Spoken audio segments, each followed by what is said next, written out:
Hello everyone, my name is Emily, and if this is your first time being here, hello, welcome. Today I'm going to be talking to you about makeup that I have hit pan on. Now I originally got this idea because I was watching Stephanie Nicole's best and worst eyeshadow palette video a couple days ago, and she talked about the melt shadows and how much she loves them and how you get a lot of product and that they are expensive but you'll probably never hit pan. I'm here to prove you wrong. So for today's video I wanted to show you what I've hit pan on in my collection, and a lot of these things that I've hit pan on, a lot of YouTubers have said, oh, you'll never hit pan on that, so I thought it'd be fun to kind of show off what I have hit pan on. So let's go ahead and go right on into that. So we'll go ahead and get started with the melt shadow here. This guy, this is Classic from the Rust Stack. Now when I first got this, I loved it. I used it almost every day for a couple months just to set my eye primer down or to use as a lid color or even a matte brow bone highlight. But I've kind of strayed away from using eye primer and then setting it down. I just use it and go straight on with the shadow, and I saw Daisy Marquez talking about how it's a little more hard to blend, but it will give you a lot more pigment straight up, and I like that. I think it works well for me. I was always having issues blending and really building up pigment when I would set it down with this, so I stopped doing that and I stopped reaching for it as much, but in its prime, this guy was my ride or die. As you can see, there's a pretty large and in charge hole in there, proving that I used to use it all the time, and I hit pan on it. So Stephanie, here you go girl, I hit pan. Next item that I have is the Anastasia Beverly Hills Nicole Guerrero Glow Kit. I got this when it launched and I was so excited for it. I had never had a glow kit and I was super stoked to try out the formula. Then I started watching some reviews and everyone was saying that this is glittery and that it's not the same formula, but I liked it when I got it, and I used the shade Glow Getter and 143 and I hit pan on both of them. Now this one is baby pan. It's just like right in the center there, you can barely see it, but this guy I used up for a while, and I used it up so much that I even considered buying a backup of this palette just for this shade because I was obsessed with it. Now as you can see, these are both the darkest shades in the palette, and I have a pretty light skin tone, so I'm not really sure what was going on with that, but I was probably walking around with a gold stripe on my cheeks. I liked this until I discovered highlight that has no glitter in it. And once I did, this guy got put to the side and I haven't really touched it since, but I did use it a lot when I was really into this type of highlight. It is glittery and that's why I kind of gave up on you. I'm sorry, bud. Next. So the next one that I have for you guys, I know you have seen before. This is the Kat Von D Shade and Light Contour Kit in the powder version. Now this is the only Kat Von D Shade and Light product that I've tried. She has her eyeshadow palette and her cream contour palette, and I haven't tried either of those. Never gotten around to it. I hit pan on 3 of these shades, which is half the palette. I think that's not bad.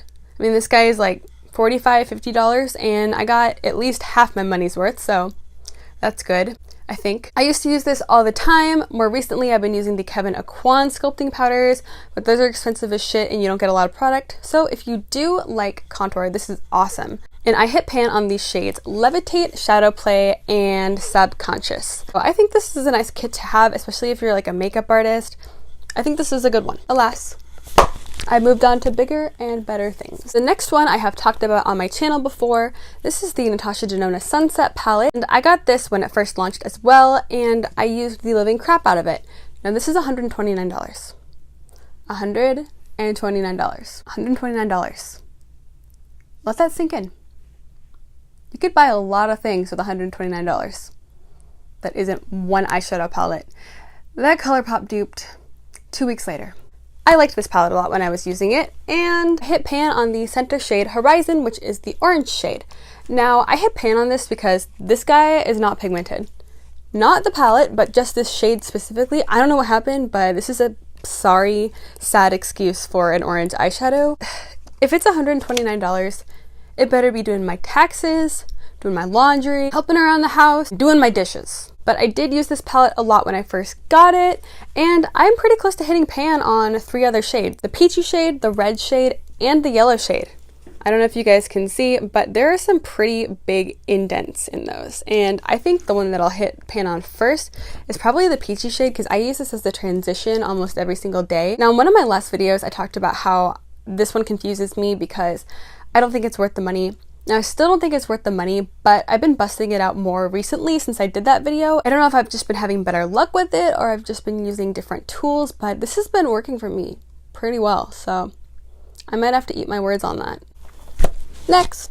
So the next guy we have here is the Viseart Warm Mattes palette. I was stoked on getting this. I saw people talk about it on YouTube. I had never tried Viseart before, and this is the only Viseart I've tried really, but it's expensive. This is $80. And my pans aren't even glued in the right way. Its packaging is not exactly $80 worthy, but alas, I wanted to just try the eyeshadows, you know. Packaging isn't great, but you never know. These could be the best things in the whole world, but they aren't. I mean, I used a lot of it and I put it to the test for a couple months and I liked it. I think they're good. Do I think they're $80 good? Not necessarily. I think that these are probably worth about $50 to $60 and I do like them, but if you look at the shade range, if you cover up these guys right here, you're left with 50 shades of beige. Some of these I haven't even touched. Like, this guy, I don't even think I've swatched this. And I tried to depot these and cracked my favorite shadow, the white one over here. I gave up after that. I'm not gonna lose another shadow and have another fatality just to get you out of the stupid packaging, okay? You're not worth it. But I hit pan on the white shade and on the yellow shade. So this was good at the time that I was using it and I liked it, but I kind of knew from the start, this ain't worth $80. Next, so my last one here is kind of a mess, just like me. These are my single shadows that I have hit pan on. I'm close to hitting pan on a lot of my single shadows, but that's not what this video is about. It's about the ones that I have actually hit pan on. So I put them all in this little Colourpop palette, and I'll go ahead and start with these two columns right here. So round shadow up here is a Colourpop shadow from the Yes Please palette. And I have hit pan on a lot of shades in that palette. I believe the yellow, the red, the white, and I'm close to hitting pan on a couple others. And I didn't want to bring the whole palette over because honestly, I have an impulse to depot a lot of my stuff. When I get new makeup, I want to just shove my spatula in there and pry it out. I don't know what's wrong with me. I don't know. I did that to my Yes Please palette, and I have a backup of the Yes Please palette, and I got bored one day and I depotted it too. I don't know what's wrong with me, but it's not what we're here for today. I hit pan on a lot of the shades. I like the palette. It's nice, and can't really say much more about it. The one on the second half here is from the Modern Renaissance palette. This is Buon Fresco, and I have hit pan on this guy, as well as Cypress Umber, Love Letter, and I have completely used up Tempera to the point where there's nothing left in the pan. I scraped it out and pressed it into another shadow to try and use up the very last of it because I am so weird and I wanted to use the last of my shadow because I like that color. And I don't want to buy another Modern Renaissance palette, so they should just release that color in a single shadow. Y'all are going to release Subculture and Prism and stuff we don't want, but when we want single shadows, you give us nothing and charge us $12 for them. Something's wrong here, Norvina. These two on the second column are from the Anastasia Beverly Hills Self-Made palette, and this was a limited edition palette. I believe it released in 2015 or so, maybe 2016, and I got it when it was at the very last of its selling point. It was almost all gone from the stores, and it was only like $32 or something. Now the pans are a little bit smaller than the Modern Renaissance, if you can see.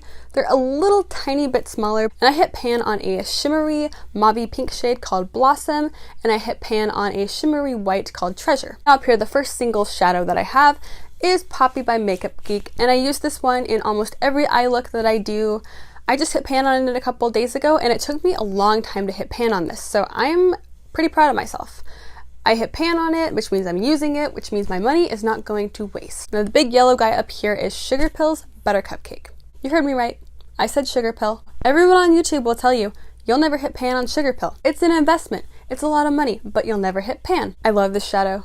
It's absolutely amazing, and it's the best bright yellow eyeshadow you could ever ask for, and that is why I hit pan on it, because I use it so damn much. Orange guy in the corner here is Suva Beauty's Papaya. Now I love this color in theory. It's beautiful, it's a gorgeous shade, it's this hot fiery orange, and it's pretty neon to be honest, but I think because it's so neon, once you pack it onto your crease or your lid, you have a lot of pigment, but then once you start blending it, it blends away into barely anything, and don't even try to put this on your lower lash line. For me personally, it does not stick to my lower lash line. I'll place it on the lower lash line and the powder will slide off of my lower lash line and go either onto my temple or onto my nose. Now it might get stuck there because it's got a big surface to stick to, but I don't want that. I hit pan on it because I dipped my brush so many damn times into it to get any sort of pigment, and I honestly kind of gave up on this shade. I love it, I think it's gorgeous, but I can't get it to really work for me, so I'm not gonna make it work.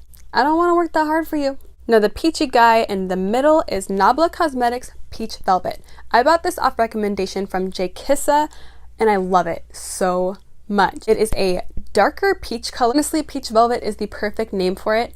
It is velvety to the touch. Nabla shadows, if you have not tried them, they are wonderful, but they ship from Italy, so the shipping is kind of expensive. But you know, there's that myth that all good makeup is made in Italy, and honestly, I believe it after using Nabla. I hit pan on this shade because I use it so much, and it is an amazing crease shade. The next one over here that I have is Makeup Geek's Sorbet. I got this one a long time ago, like 2015, and I still have it, and I still use it. It takes a lot of building up to get a light wash of pink, but I feel like that's what the shadow's for. This isn't really meant to show up. It's meant to be like a starting transition shade for a peachy, pinky, purple type of look, something in the pink family.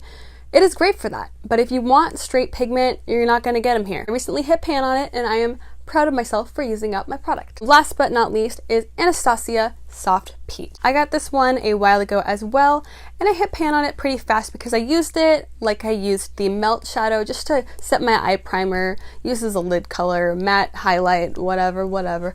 And I hit pan on it pretty fast after using it, so am I amazed by the shadow? Not really, but not everything's gonna amaze you. That's just life. So there you have it, guys. There's all the makeup that I have hit pan on. I'm proud of myself for using up my collection, although I honestly thought there was going to be a lot more, so I know that I need to kind of bust out certain shadows and certain things that I have that I've been neglecting, because I am one of those people who gets stuck in a rut, and I do the same eye look every day. I mean, that's obvious. Watch my past couple videos. Although this one may look very similar to one that I've already done, it's completely different products. I just gravitate towards a certain style. I know that I should use more, but I'm proud of myself for using what I have at least a little bit. Thank you so much for watching. If you did like this video, I do hope that you subscribe and give it a thumbs up.